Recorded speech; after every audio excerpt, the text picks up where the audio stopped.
Bonjour. Ceux qui ont lu leur horoscope au moins une fois dans leur vie, lèvent la main. Oui, faites pas genre. Vous l'avez déjà lu au moins une fois, ce petit texte qui est censé vous prédire votre humeur, votre santé, votre journée, et ce en fonction de votre signe astrologique. Alors je ne vais pas vous parler d'astrologie à proprement parler dans cette vidéo, ça serait beaucoup trop long, il faudrait beaucoup plus de temps pour que je puisse développer ça, et de toute façon il y a déjà suffisamment de contenu du genre sur le net. En revanche, je vais vous parler d'un biais cognitif, qui rentre particulièrement en jeu dans l'horoscope, on l'appelle l'effet Barnum. Alors avant de parler de l'effet Barnum, qu'est-ce que c'est qu'un biais cognitif ?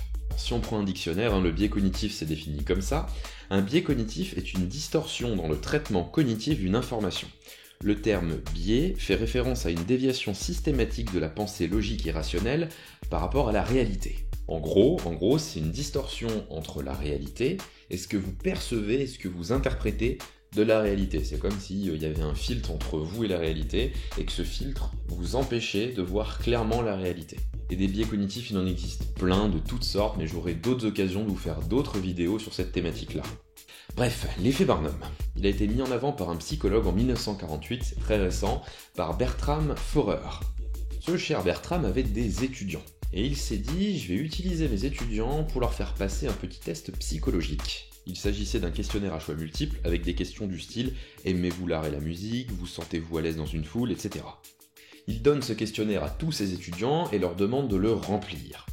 Une fois rempli, il a récupéré tous les questionnaires et a dit à ses étudiants qu'il allait les analyser un par un et qu'il allait écrire un texte personnalisé en fonction de chaque réponse à chaque questionnaire.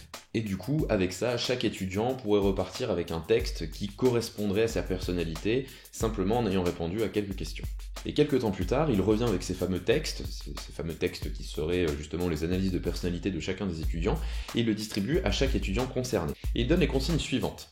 Chaque étudiant doit lire son texte attentivement et à la fin doit le noter de 0 à 5.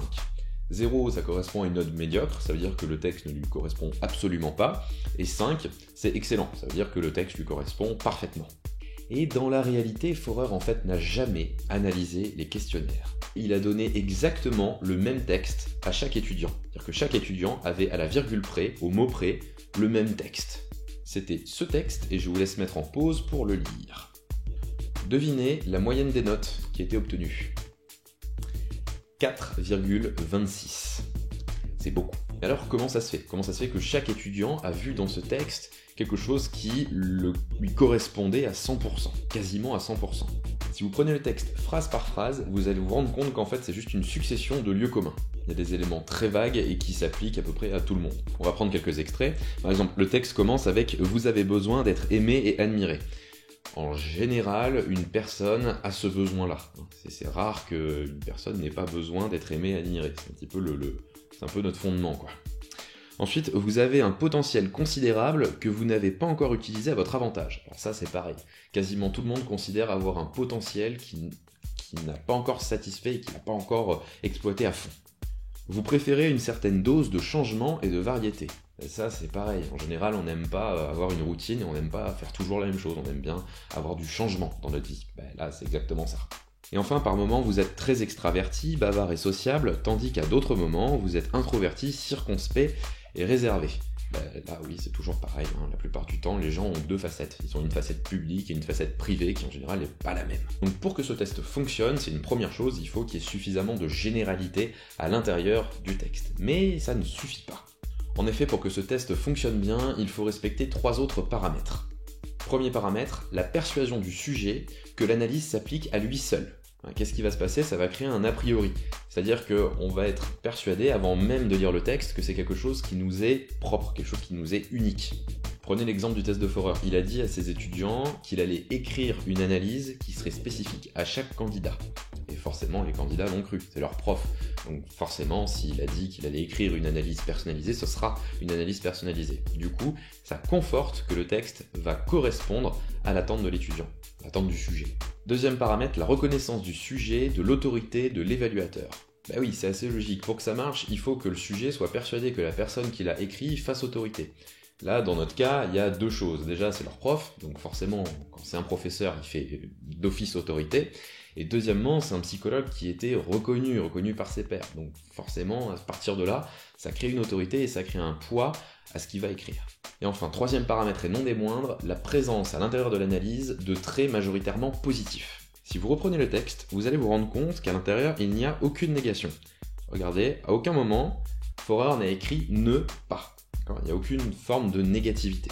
Alors pourquoi ?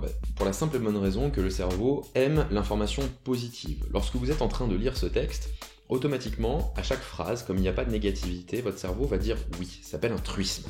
Un truisme, c'est une évidence, c'est quelque chose qui ne peut pas vraiment être remis en question. Là, c'est un petit peu la même chose, c'est-à-dire qu'on va être positif, et tous les traits qui vont être définis, on ne peut pas vraiment les remettre en question, parce qu'ils sont très vagues, ils sont très généraux, et ça s'applique vraisemblablement à peu près à tout le monde. Et voilà comment, par cette succession de paramètres, l'effet Barnum peut fonctionner. Alors vous allez me dire, mais quel est le rapport entre l'effet Barnum et l'horoscope ? Ce qu'il faut comprendre, c'est que l'horoscope fonctionne uniquement grâce à cet effet, uniquement grâce à l'effet Barnum. Pour illustrer ça, j'ai tapé horoscope sur Google et je suis tombé sur des sites d'horoscope qui font autorité. Je sais pas si on peut dire qu'un site d'horoscope fait autorité sur l'horoscope. C'est pas... Bref. Et j'ai pioché des textes un peu au hasard, j'ai même pas noté les signes, parce que on s'en fiche un peu, quel que soit le signe astrologique, de toute façon on pourrait mettre un texte avec n'importe quel signe, ça fonctionnerait. Et du coup, je vous ai pris quelques passages. Alors le premier, vous avez le sentiment de n'avoir pas tout saisi, ou bien d'avoir oublié des détails. Oui. Oui, des trucs que je saisis pas forcément, oui. Ouais. Si vous pensez que vous évoluez dans le flou artistique, laissez les choses se mettre en place d'elles-mêmes. Ok ? La Lune travaille sur la longue distance et vous sert de radar, ne redoutez pas les profondeurs abyssales. Do you feel that dark abyss? Si vous gagnez plus ou moins bien votre vie, essayez d'être prudent dans vos dépenses. Alors, la première partie de la phrase, elle est fascinante. Si vous gagnez plus ou moins bien votre vie, ça veut dire que dans tous les cas, c'est-à-dire que pour tout le monde, essayez d'être prudent dans vos dépenses.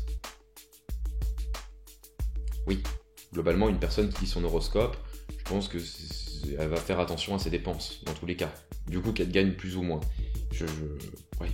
Bref, je vais m'arrêter là, vous pouvez aller chercher sur internet, vous tapez horoscope et vous allez trouver des textes en fonction de signes, et vous verrez qu'à chaque fois, c'est ce genre de généralité qui s'applique vraiment à tout le monde.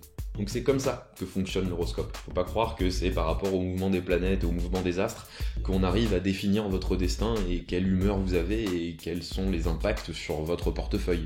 Non.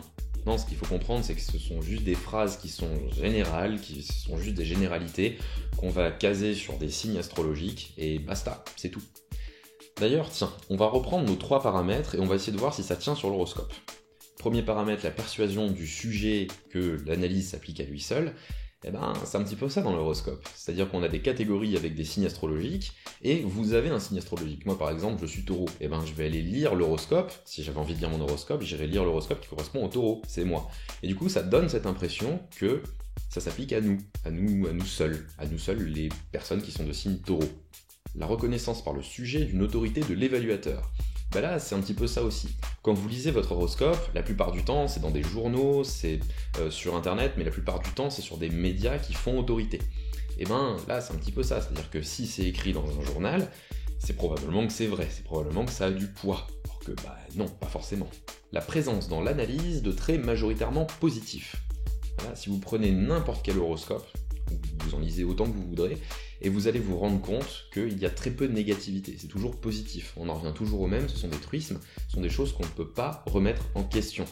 L'idée, c'est que la personne qui le lit se dise « oui, c'est vrai, désolé, mais voilà comment fonctionnent les horoscopes, en réalité. » Oui, je sais, ça fait mal, je sais, ça fait mal. Et certains pourraient sortir l'argument « l'astrologie, l'horoscope, ça date depuis l'Antiquité, alors si ça marchait pas, ça ferait longtemps qu'on l'aurait abandonné. » Oui. Alors, par exemple, je vous prends un exemple. Il y a des gens qui pensent que la Terre est plate depuis la nuit des temps. C'est pas pour ça que c'est vrai. C'est pas parce que c'est ancestral, c'est pas parce que c'est ancien que c'est forcément vrai. Ça peut être faux, il y a des croyances qui perdurent dans le temps. Alors, juste avant de tourner cette vidéo, j'avais lancé un petit sondage sur Twitter et j'avais demandé « lisez-vous votre horoscope ?» Il y avait 4 réponses possibles, je vous les montre.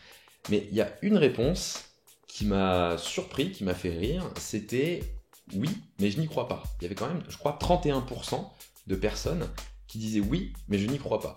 Et là, je trouve que ça révèle quelque chose d'assez intéressant, c'est que ça attire notre curiosité. On a envie de lire notre horoscope et quelque part, parfois, on a envie d'y croire. Même si on n'y croit pas vraiment, on aurait envie d'y croire. On se dit, c'est peut-être vrai ce qui est écrit à l'intérieur. C'est mon interprétation, vous en aurez peut-être une autre. En tout cas, j'espère que cette courte vidéo sur l'effet Barnum vous a plu. Si c'est le cas, n'hésitez pas à la partager, à vous abonner à la chaîne et à mettre un pouce bleu. Et moi je vous dis à la prochaine.